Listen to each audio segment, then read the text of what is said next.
Hello everyone. तो आज की वीडियो में हम डिस्कस करेंगे द हिंदू न्यूज़पेपर एनालिसिस 1 जनवरी।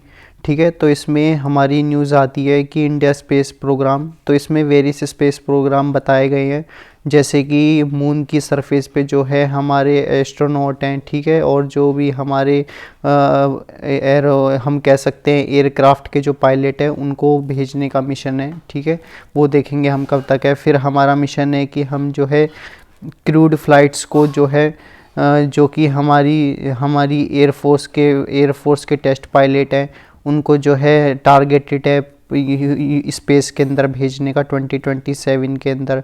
ठीक है, सैटेलाइट्स की बात करेंगे इसके अंदर कि सैटेलाइट्स का क्या रोल होता है। तो जैसे आप जानते होंगे सैटेलाइट हमारी रिस्पॉन्सिबल होती हैं किसी भी चीज़ को, जैसे कि हमारा डिज़ास्टर वार्निंग हो गया। ठीक है, और हमारा क्रॉप यील्ड्स है उसकी इन्फॉर्मेशन गैदर करना, वेदर से रिलेटेड इन्फॉर्मेशन देना, ये सारी जो है रिस्पॉन्सिबिलिटी होती है हमारी सैटेलाइट्स की, जो कि हमारी पीएम गति शक्ति प्रोग्राम के अंदर इंक्लूडेड है।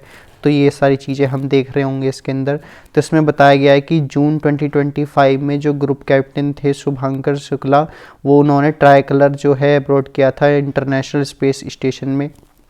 तो आपको जो है डेट याद रखनी है किस डेट में जो है हमारे शुभांकर शुक्ला ने ट्राई कलर जो है इंटरनेशनल स्पेस स्टेशन में ट्राई कलर फ्लैग किया था। ठीक है, फिर इसने जो हमारे प्राइम मिनिस्टर है उन्होंने बताया था ये जो एरा है ये हमारा एरा ऑफ नेक्टर है, जिसको अमृतकाल से रेफर्ड किया गया था, जिसको बताया गया है कि ये केवल साइंस पे बेस्ड हमारा डेवलपमेंट नहीं है, बल्कि ये हमारा बताता है कि जो भी हमारे मिशन है, विज़न है पर्टिकुलर स्पेस प्रोग्राम के रिगार्डिंग, उनको फुलफिल करने के लिए हमारा दायित्व रखता है। ठीक है, अब यहाँ पे फिर आपको डिस्कस करना है कि चंद्रयान 3 की आपको डेट इन्फॉर्मेशन याद रखनी है। ठीक है, चंद्रयान 3 हमारा कब लॉन्च हुआ था और उसका जो है टारगेट क्या था। तो चंद्रयान 3 हमारा सक्सेसफुली कंप्लीट हुआ था अगस्त 2023 के अंदर 23 में। ठीक है, और इसका टारगेट था कि ल्यूनार साउथ पोल पे जो है मून की सरफेस पे इंडिया की फर्स्ट नेशन बना था जिन्होंने लैंडिंग की थी। फिर चंद्रयान 1 जो है वो हमारा 2008 में कंप्लीट हुआ था। उन्होंने वाटर मॉलिक्यूल्स फाइंड आउट करे थे, यानी कि मून की सरफेस पे हमारे वाटर के मॉलिक्यूल्स प्रेजेंट हैं। चंद्रयान 2 की रिस्पॉन्सिबिलिटी थी कि हमको जो है मून को जो है हाई प्रिसीजन और ग्राउंड पे पहुंचना एक्यूरेसी के साथ। चंद्रयान 3 आप जानते हैं, चंद्रयान 3 का हमारा रिस्पॉन्सिबिलिटी थी कि साउथ पोल पे जो है सॉफ्ट लैंडिंग करानी रोवर की। ठीक, तो अब चंद्रयान 3 हमारा 2023 में हुआ था, चंद्रयान 2 2019 में हुआ था, और चंद्रयान 1 हमारा 2008 के अंदर कंप्लीटेड हुआ था। अब यहाँ पे जो है जैसे कि बताया गया है कि इंडियन के जो सैटेलाइट्स हैं, वो इंडियन के जो रॉकेट्स हैं वो अदर कंट्रीज़ की सैटेलाइट्स को भी लेकर के जा रहे होते हैं। तो इंडियन के रॉकेट्स हमारे सक्षम हैं, जिसमें बताया गया है कि 400 फॉरेन सैटेलाइट्स अब तक की जो है लॉन्च की गई हैं इंडियन रॉकेट की मदद से। 2014 के अंदर जो है इंडिया हमारा फर्स्ट एशियन नेशन बना था और वर्ल्ड का 4th जो है नेशन बना था जो कि मार्स की ऑर्बिट पे पहुंचा था। ठीक है, जिसको हमने मार्स ऑर्बिटर मिशन के नाम या फिर मंगलयान के नाम से भी जानते हैं। फिर इसमें डिस्कशन है कि आदित्य L1 जो मिशन है 2023 का, वो बेस्ड है हमारा एक्सप्लोरेशन कराने के लिए सन की कोरोना को। ठीक है, सन की सरफेस कोरोना को एक्सप्लोरेशन कराने के लिए रिस्पॉन्सिबल है, और वेदर स्पेस वेदर में जो इम्पैक्ट आए हैं उनको स्टडी कराने के लिए हमारा आदित्य L1 मिशन रिस्पॉन्सिबिलिटी लेता है। ठीक है, अब यहाँ पे हमारे जैसे बताया गया है कि और भी वेरियस मिशंस हैं जो कि हमारे इसरो के द्वारा कंडक्ट किए जाएंगे। ठीक है, ये जितने भी मिशंस हैं ये हमारी रीशेपिंग करते हैं पॉलिसी को, कल्चर को और एस्पिरेशन कराने के लिए। ठीक है, गगनयान प्रोग्राम हमारा ह्यूमन स्पेस फ्लाइट के लिए रिस्पॉन्सिबल है। चंद्रयान 4 और चंद्रयान 5 जो है ये डीपर ल्यूनार एक्सप्लोरेशन के लिए रिस्पॉन्सिबल है, जहाँ पे हम मून के सरफेस को जो है डीपर में जा कर के स्टडी करेंगे। ठीक, वीनस मिशन हमारा रिस्पॉन्सिबिलिटी है और ये कंडक्ट किया जाता है भारतीय अंतरिक्ष स्टेशन के द्वारा। इसरो का एक और मिशन है इंडियन ह्यूमन लैंडिंग करानी मून की सरफेस पे, कब में 2040 के अंदर। 2040 के अंदर हम जो है इसरो कंडक्ट कराएगा मिशन, जिसके अंदर जो है वो अपने मून की सरफेस पे जो है एस्ट्रोनॉट्स को भेज रहा होगा। ठीक, नेक्स्ट है हमारा कि ये जो जितने भी हमारे गोल्स हैं, चाहे वो 2040 तक का गोल्स हो गया, चंद्रयान 3, चंद्रयान 4, चंद्रयान 5 हो गया, आदित्य L1 मिशन हो गया, ये जितने भी सारे मिशंस हैं, गगनयान मिशन हो गया, मंगलयान मिशंस जो हमने कंप्लीट किया है, जितने भी सारे मिशन हैं ये सारे के सारे हमारे अलाइंड हैं और स्प्रिट बताते हैं अमृतकाल को, जो कि हमारे ये टर्म दी गई थी नरेंद्र मोदी के द्वारा, ठीक है, अमृतकाल, जब शुभांकर शुक्ला ने फ्लैग हमारा इंटरनेशनल स्टेशन में लहराया था तब। नेक्स्ट है इसके अंदर हमारे प्राइम मिनिस्टर ने building pool 40 to 50 trend astronaut को फ्यूचर मिशन के लिए ट्रेंड किया है नेशनल स्पेस डे 2025 के अंदर, जो कि हमारा अगस्त 23 को बनाया जाता है। उसमें यंग सिटीजन्स को पार्टिसिपेट करने के लिए कहा गया है, जिसके कारण जो है इंडियाज़ का ह्यूमन स्पेस प्रोग्राम के अंदर एक्सप्लोरेशन हो रहा हो। अब यहाँ पे जो एयरफोर्स टेस्ट पायलट है वो ट्रेनिंग के अंदर हैं हमारे, ठीक है। क्रूड मेंबर्स, क्रूड फ्लाइट्स हो गई, अनक्रूड फ्लाइट्स हो गई, ये इंडियाज़ की first indigenous human space mission है जो कि टारगेटेड करती हैं 2027 के अंदर। तो 2027 के अंदर हमारा मिशन है कि एयरफोर्स पायलट को और क्रूड फ्लाइट्स को, अनक्रूड फ्लाइट्स को ह्यूमन स्पेस मिशन के अंदर टारगेटेड करना बाय द 2027। अब सैटेलाइट्स के बारे में मैंने आपसे इन्फॉर्मेशन दे दी। सैटेलाइट्स की इन्फॉर्मेशन होता है इन्फॉर्मेशन को गैरी करना, इन्फॉर्मेशन को गैदर करते हैं with the help of the accessing crop fields, disaster warning and the geospatial backbone which is come under the PM Gati शक्ति प्रोग्राम। स्पेस एक्सप्लोरेशन फ्यूल्स के अंदर हमारी स्टेम ब्रांच आती है जो कि हमारी रिस्पॉन्सिबल है, और फील्ड के अंदर हमारी रिस्पॉन्सिबल है रिसर्च फील्ड में वर्क कराने के लिए, वर्कफोर्स डेवलपमेंट कराने के लिए, ठीक है। Future ready technology space operation की बात कर लें तो इसके अंदर हमारे वेरियस चीज़ें आएंगी, जैसे कि ऑटोनॉमी हो गया, रोबोटिक्स हो गया, ठीक है, स्पेस मैन्युफैक्चरिंग हो गया, सर्विलेंस हो गया, ये सारी की सारी चीज़ें हमारी डेवलप्ड हो रही होंगी with the help of the stem. India space sector अब इंडिया स्पेस सेक्टर के यहाँ पे बात की गई है कि जो इंडिया का स्पेस सेक्टर है उसके अंदर प्राइवेटाइजेशन किया है, तो यहाँ पे हमारे वेरियस स्टार्टअप जो हैं बिल्ड होना स्टार्ट हो गए हैं, और यहाँ पे 350 स्टार्टअप बिल्ड हुए हैं अभी तक जो है प्राइवेटाइजेशन की मदद से, जिनका मेन फोकस है सैटेलाइट पे, लॉन्च व्हीकल्स पे और ग्राउंड सिस्टम पे। अब स्पेस का बजट भी हमारा जो है ट्रिपल्ड हुआ है। पहले जो हमारा स्पेस का बजट 5615 करोड़ था 2013-14 के अंदर, वो हमारा इंक्रीज़ होकर के 13,416 करोड़ हुआ है 2025-2026 के अंदर। India's space economy currently valued $8 billion is projected to grow $44 billion in the next year ahead, ठीक है। तो टारगेटेड है जो इंडियन की स्पेस की इकोनॉमी है उसको इंक्रीज़ कराने का, $8 बिलियन से $44 बिलियन तक को अचीव कराने का टारगेटेड है हमारा, with the help of the private participation in the India's space exploration techniques. They are also responsible to develop the various technologies which is based on the principle of the semi-cryogenics, electrical propulsion and quantum communication in orbit surveying. ये भी आपको ध्यान रखना है। फिर next है हमारा कि international space olympiad on astronomy and astrophysicist हमारा इंडिया के अंदर होस्ट हुआ था, मैंने आपसे डिस्कस भी किया था द हिंदू के अंदर, ठीक है। इसके अंदर हमारे 300 पार्टिसिपेंट्स जो है 60 कंट्रीज़ के 300 पार्टिसिपेंट्स आए थे 60 कंट्रीज़ से, और इंडिया स्टूडेंट्स ने यहाँ पे मेडल्स भी विन किए थे, ठीक है। तो यहाँ पे जो हमारा इंडियन रोबोटिक्स चैलेंज है और इंडियन स्पेस हैकेथॉन प्रोग्राम्स हो गए, भारतीय अंतरिक्ष हैकेथॉन प्रोग्राम हो गए, ये अब स्कूल्स और कॉलेज स्टूडेंट्स के लिए डायरेक्टली कंट्रोल में आते हैं, उनके कांटेक्ट में आते हैं, और उसके कारण जो है वो स्पेस की टेक्नोलॉजीज़ को सीख रहे होते हैं, जैसे कि सैटेलाइट बेस्ड टेक्नोलॉजी होगी, रोवर हमारा कैसे उस टेक्नोलॉजी पे वर्क करता है, और रॉकेट के अंदर हमारा कौन कौन से इंजन के अंदर प्रोपल्शन सिस्टम हमारे इंट्रोड्यूस होते हैं, ये सारी की सारी चीज़ें हमारी international olympiad of astronomy and astrophysics के अंदर आती हैं, ठीक है। तो ये हमारा कम्प्लीटली 15 ईयर रोड मैप है जो कि अलाइन करता है एवरी सिंगल मिशन को विकसित भारत के अंदर, जो कि हमारा टारगेटेड है 2047 का, ठीक। अब India announced G20 satellite climate environmentally monitoring data share with all Nations. तो इंडिया ने अनाउंस्ड की है G20 सैटेलाइट, जो कि हमारे क्लाइमेट और एनवायरमेंटल मॉनिटरिंग डेटा को शेयर कराने के लिए अक्रॉस द वर्ल्ड हमारी रिस्पॉन्सिबल है।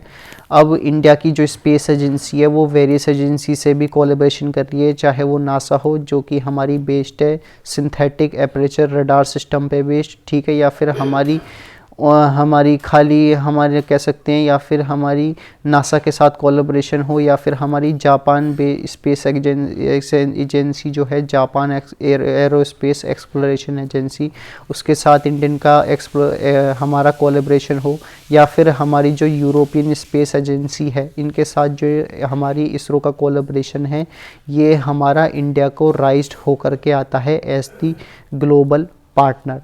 ठीक, अब ये मैंने आपको बता दिया प्राइवेटाइजेशन करने से जो है 350 स्टार्टअप हमारे जो है स्मॉल टाउन्स में डिज़ाइनिंग होना स्टार्ट हो गए हैं। यंग स्टूडेंट्स पार्टिसिपेट कर रहे हैं ओलंपियाड के अंदर, सैटेलाइट जो है मॉनिटरिंग कर रही है, ठीक है, और national security and citizen services all parts of the same story. और ये सारी की सारी चीज़ें हमारी अमृतकाल के अंदर आती है। तो अमृतकाल के अंदर हमारे वेरियस गोल आते हैं, जिसके अंदर हमारा डिस्क्राइब है कि 2020-40 के अंदर जो है हमारे एस्ट्रोनॉट मून की सरफेस पे भेजे जाएंगे, जो कि वहाँ की स्टडी करेंगे और हमारे वेरियस मिशन कंप्लीटेड होंगे। अमृतकाल के अंदर वेरियस मिशन भी हैं, चाहे वो गगनयान हो गया हो, मंगलयान हो गया हो, आदित्य L1 हो गया हो, ठीक है, ये सारे जितने भी मिशन हैं ये हमारे सारे के सारे कंप्लीट किए जाएंगे इसरो के द्वारा।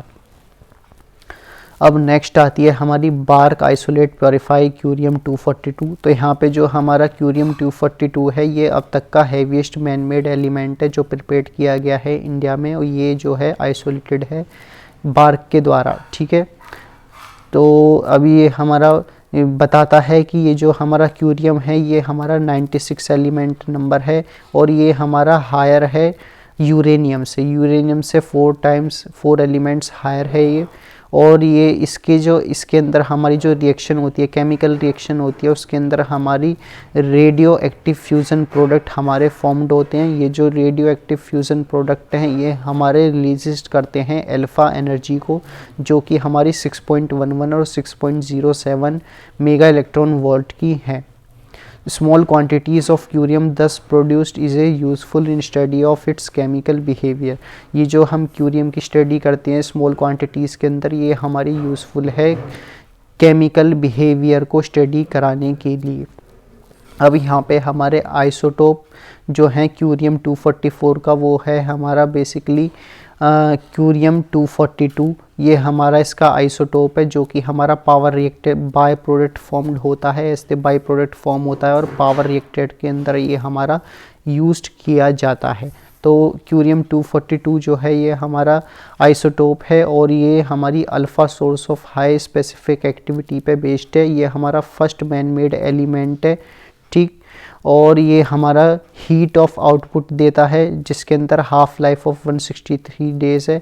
और ये हमारा बताता है कि ये excellent source of compact and reliable power source है रिमोट एप्लीकेशन के लिए शॉर्ट ड्यूरेशन में, ठीक है। तो आपको इसके अंदर ध्यान रखना है कि ये जो क्यूरियम हमारा क्यूरियम 242 है ये किसका आइसोटोप है, और ये हमारा किसके द्वारा आइसोलेटेड और प्योरीफाई किया गया है, क्योंकि ये हमारा बेसिकली आइसोटोप है 244 का 6 टाइम्स जो है ये हमारा हायर है, 4 टाइम्स ये एलिमेंट हायर है यूरेनियम से। ये जो है मैन मेड एलिमेंट है जो प्रिपेयर्ड किया गया है, अब तक का हैवीएस्ट एलिमेंट जो प्रिपेयर्ड किया गया है, ठीक।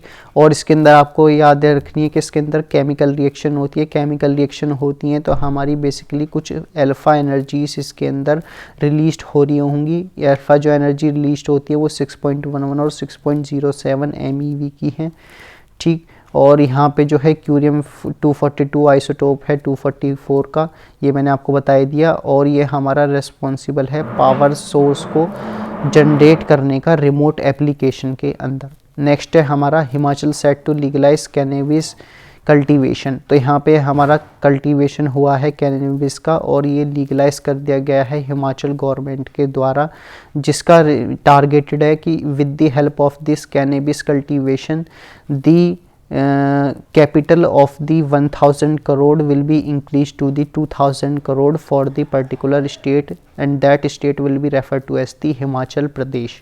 ठीक है, तो इस कल्टीवेशन की मदद से हमारा कैपिटल के अंदर इंक्रीज होगा और ये हमारा स्टेट को वेलफेयर करने के लिए, स्टेट की हमारी रूल्स एंड रेगुलेशन को अप्लाइड करने के लिए हमारा ये अप्लाई होंगी ये कैपिटल। ठीक है, स्टेट के अंदर हमारी ये यूज होंगी। अब कैनेबिस कल्टीवेशन हमारी जो हैं पाई जाती हैं, these are found in the grown wild across in the valley of the Kullu, Mendi and the Chamba, often described as the illegal drug trade। ठीक है, पॉलिसी की बात कर लें तो ये हमारी मेडिसिनल वैल्यू के लिए हैं, ये हमारा पेन मैनेजमेंट के अंदर एंटी इन्फ्लामेटरी एप्लीकेशन पे बेस्ड ये वर्क करती हैं। इसका मेन टारगेटेड है कि 1000 करोड़ को 2000 करोड़ के अंदर एनुअली इनकम को जनरेट करना with the help of the cannabis cultivation. ठीक, नेक्स्ट है हमारा कि DRDO carries out salvo launch on the Pralay missile. ठीक है, तो यहाँ पे DRDO ने हमारे साल्वो लॉन्च की मदद से 2 इंडिजिनस प्रलय मिसाइल लॉन्च की हैं और ये सेम लॉन्चर से हमारी स्टार्टेड हुई थी। ठीक है, तो हमारा लॉन्चर हमारा सेम रहा था यहाँ पे और यहाँ पे जो है 2 मिसाइल को लॉन्च किया गया है। ये हमारा टेस्ट कंडक्ट हुआ था उड़ीसा के अंदर, ये आपको ध्यान रखना है कि कहाँ पे ये हमारा टेस्ट कंडक्ट हुआ था। इन मिसाइल्स को लॉन्च करने का ऑब्जेक्टिव है ताकि जो इनकी जो ट्रेजेक्ट्री है और ये हमारे मिशन ऑब्जेक्टिव को कंप्लीट करेंगी सेंसर की मदद से। ठीक है, tracking sensor deployed the integrated testing range, जो इनकी रेंज है with the help of the sensor अपने टारगेट को ये हिट कर रही होंगी। ठीक है, तो ये इनका जो है मेनली वर्किंग प्रिंसिपल है प्रलय मिसाइल्स का, जो कि इसमें ध्यान रखना है आपको, जो DRDO ने प्रलय मिसाइल्स लॉन्च किए हैं ये हमारी 2 मिसाइल्स लॉन्च किए हैं और सेम लॉन्च पैड से हमारी मिसाइल्स को लॉन्च किया गया है। इनका जो टारगेटेड है वो है कि with the help of the tracking sensors they hit the target. ठीक है, ये हमारे ट्रैकिंग सेंसर की मदद से जो है टारगेट को हिट करती हैं।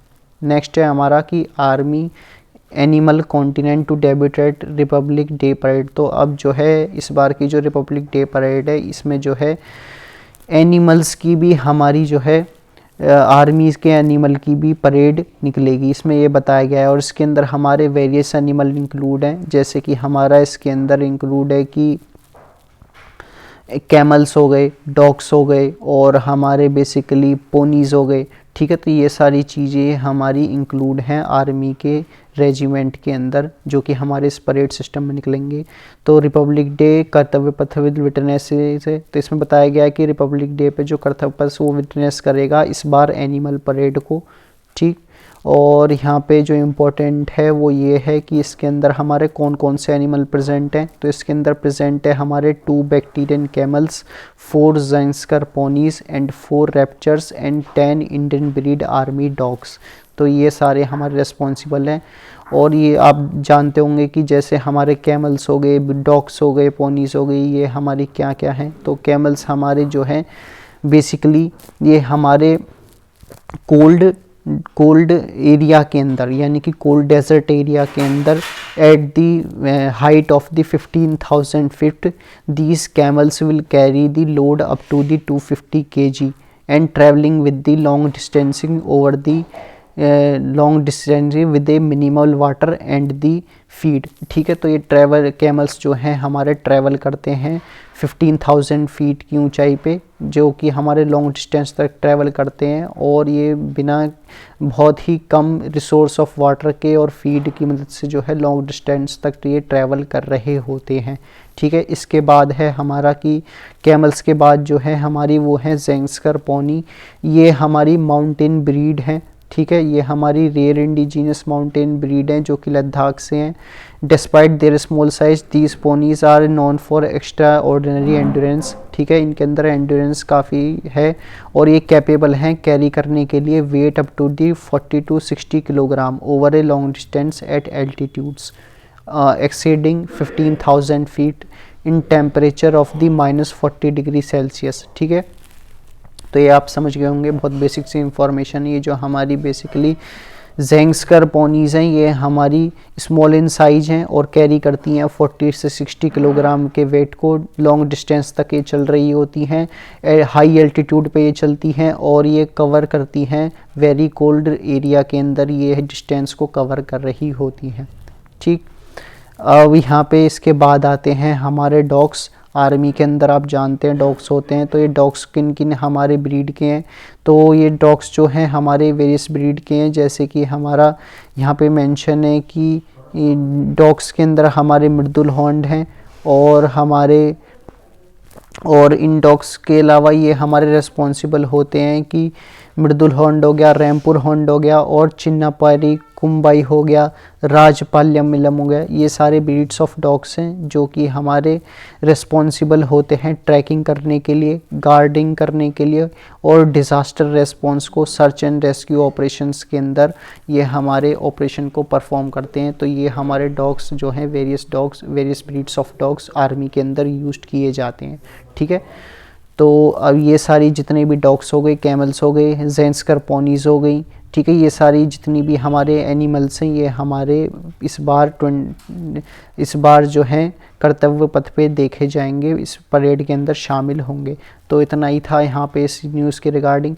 इसमें आपको ध्यान रखना है कि जो कैमल्स होते हैं वो ये है कि इस बार जो कैमल्स इंट्रोड्यूस किए गए हैं वो हमारे कोल्ड डेजर्ट एरिया में ट्रैवल करते हैं, लॉन्ग डिस्टेंस तक ट्रैवल कर सकते हैं मिनिमम वाटर सप्लाई के लिए और फीड के द्वारा भी ये हमारी लॉन्ग डिस्टेंस तक ट्रैवल करते हैं। जबकि जो ज़ेंस्कर पोनीज़ है वो हमारी कैमल्स से लेस कंपेयर्ड वेट उठाती हैं। कैमल्स हमारे 250 kg वेट उठाती हैं, जबकि जो हमारी पोनीज़ है वो 40 to 60 kg वेट उठाती हैं। हाई एल्टीट्यूड पे रहती हैं, ट्रैवल करती हैं लॉन्ग डिस्टेंस को।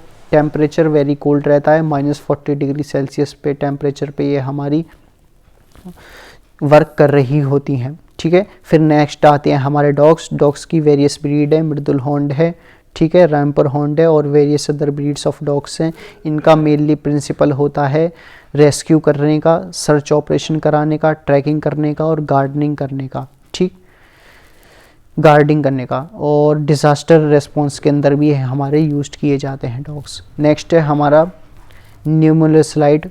ठीक है, तो बैन ऑन ऑर्मल formulation of nimesulide over 100 mg। तो हमारी जो यूनियन हेल्थ मिनिस्ट्री है उसने जो है ऑरल फॉर्मुलेशन बैन कर दिया है न्यूमुलसलाइड का, जो कि हमारा 100 mg से एबव है। जबकि जो 100 mg से बिलो हैं या फिर जो 100 mg से एबव हैं जो कि अदर टाइप्स में प्रेजेंट है, ठीक है, वो ओरल सॉल्यूशन नहीं है, वो बैन नहीं हुए हैं। ये किस लिए दी जाती है? ये हमारी जो मेडिसिन है ये एक्यूट पेन को ट्रीट करने के लिए दी जाती है। ठीक, नेक्स्ट है इसके अंदर कि ये हमारी एंटी इन्फ्लामेटरी ड्रग है, पेन रिलीफिंग ड्रग है ये हमारी, और ये इसके एक्सेसिव अमाउंट की वजह से जो है इसको बैन कर दिया गया है। ठीक है, इसको जो है प्रिस्क्रिप्शन मेडिकेशन में करी जाती है, शॉर्ट टर्म के लिए यूज़ की जाती है। सेकंड ट्रीटमेंट दे सकते हैं यहाँ पे यदि ये मेडिसिन हमारी फेल्ड हो जाती है, इसका जो है हमारा असर होना बंद हो जाता है, तो तब हम जो है बेसिकली सेकंड लाइन ट्रीटमेंट करते हैं और वेरियस मेडिसिन प्रोवाइड कराते हैं। ठीक है, इसके कारण जो है हमारी लीवर टॉक्सिसिटी बढ़ रही है। अब ये कुछ बेसिक इन्फॉर्मेशन है कि जैसे इसके ज़्यादा कंजप्शन से, ओरल फॉर्मुलेशन लेने से, इसकी 100 mg ओवर की डोसेस लेने से ये हमारी हेल्थ पे रिस्क करती है। ठीक, और ये है oral formulation containing nimesulide above 100 mg involve risk to human being के लिए रिस्क है, and that substitute alternative set drugs are available, और इसके लिए हमारे सब्सटीट्यूट अल्टरनेटिव प्रेजेंट किए गए हैं। Section 26 of the drug and cosmetic act 1940 के अंदर ये हमारा एडवाइस किया गया है कि सेंटर को प्रोहिबिट्स करना है मैन्युफैक्चर करना, सेल करना और distribution of the drug with immediate effect. ठीक है, fixed drug combination have gained wide spread acceptance. जो हमारी फिक्स्ड ड्रग कॉम्बिनेशन ड्रग हैं वो उन्होंने जो है वाइड स्प्रेड एक्सेप्टेंस लिया गया है, क्योंकि वो हमारी सुपीरियर इफ़ेक्टिवनेस देती हैं, रिड्यूसेस पेशेंट कॉस्ट करती हैं। जबकि जो हमारी सिंगल ड्रग थेरेपीज़ हैं उनके अंदर पेशेंट की कॉस्ट हमारी ज़्यादा लग रही होती है और वो उतनी भी इफ़ेक्टिवली यूटिलाइज नहीं कर पाती इतनी जल्दी। हमारी पेशेंट के इलनेस को ट्रीट नहीं कर पा रही होती हैं सिंगल ड्रग थेरेपीज, ठीक है। तो इसमें आपको ध्यान रखना है कि हमने जो सॉल्यूशन बैन किया है वो ओरल सॉल्यूशन बैन किया है जो कि 100 mg से अबव है। जो बिलो 100 mg हैं और ओरल सॉल्यूशन नहीं है वो अभी तक बैन नहीं हुए हैं। ये किस लिए यूज़ की जाती है मेडिसिन? ये यूज़ की जाती है मेडिसिन हमारे पेन को ट्रीटमेंट कराने के लिए, पेन रिलीफ हमारी मेडिसिन है ये। इसके ज़्यादा कंजप्शन से हमारे लीवर की टॉक्सिसिटी बढ़ती है और ह्यूमन हेल्थ को जो है ये रिस्क पहुंचा रही होती है, ठीक है। तो इतना ही था इस वीडियो में। तो that's all about this video. In next video we will cover the Hindu newspaper analysis of 2 January. Till then, keep learning.